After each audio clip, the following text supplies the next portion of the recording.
Hi, it's Joy here today, and I'm excited to share a card with you using the Field Notes card kit.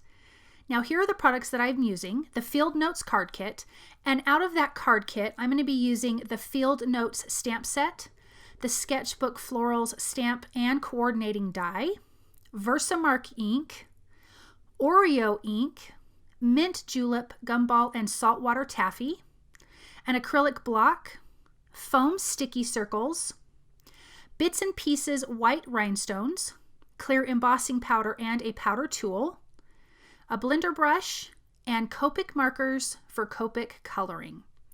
Now I have a piece of sugar cube cardstock, a A2 size, in my MISTI, and I'm taking this dot stamp from the Field Notes stamp set.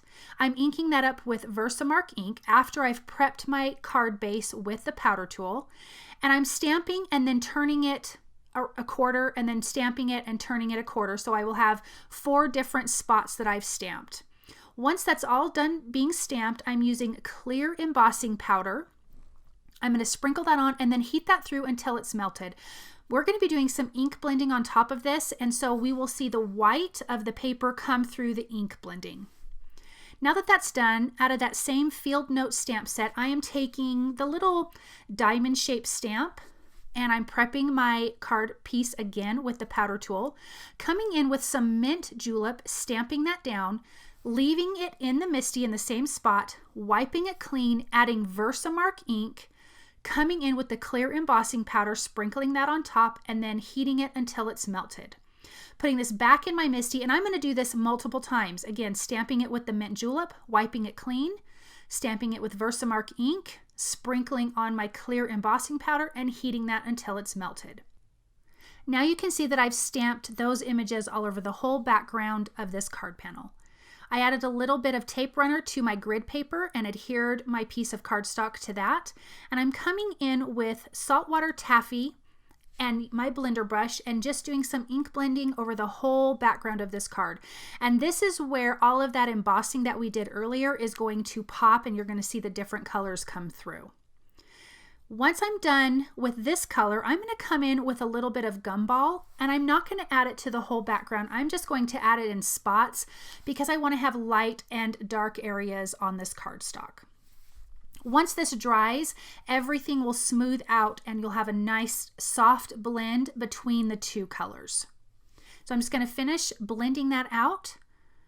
And now I have another piece of sugar cube cardstock in my MISTI, and I am taking the flowers from Sketchbook Florals, and I'm going to stamp that with Oreo ink because it is Copic friendly. I'm going to stamp each image, stamp it down into my MISTI, and I'm going to ink it up one more time and push it down because I want to make sure I get a nice crisp dark image. Now for this first flower, I am using our 20 for my base color, coming in with RV14 as my dark shadow that I'm laying down here. I'm putting it at the base of the flower and parts where it would be a shadow. Coming in with RV13 and blending from the bottom up, still leaving that lightest color. Finishing off with R20 and blending everything out nice and smooth.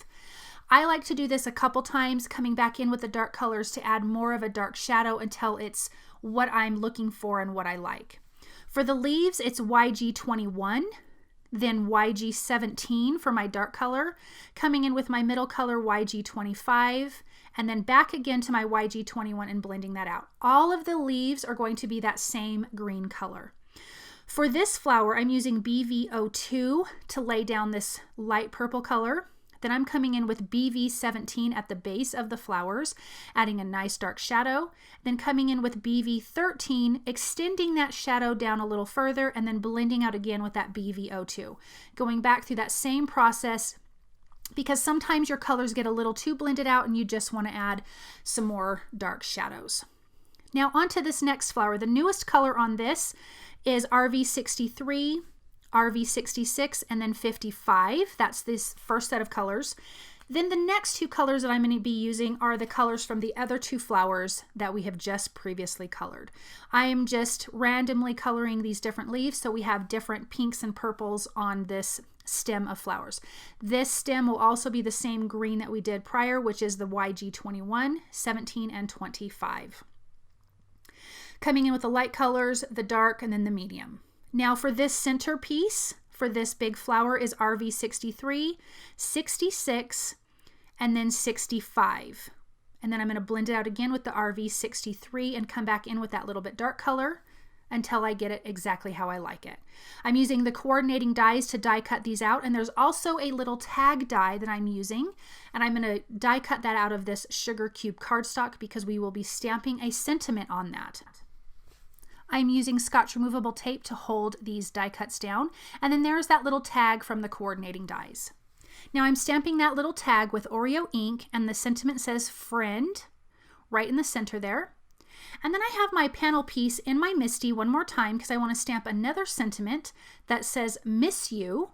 And I'm stamping that on my back grid paper just to make sure that everything is nice and straight before I stamp it onto my card panel. I'm going to ink that up with Oreo ink, and I'm doing that twice to get a nice crisp image.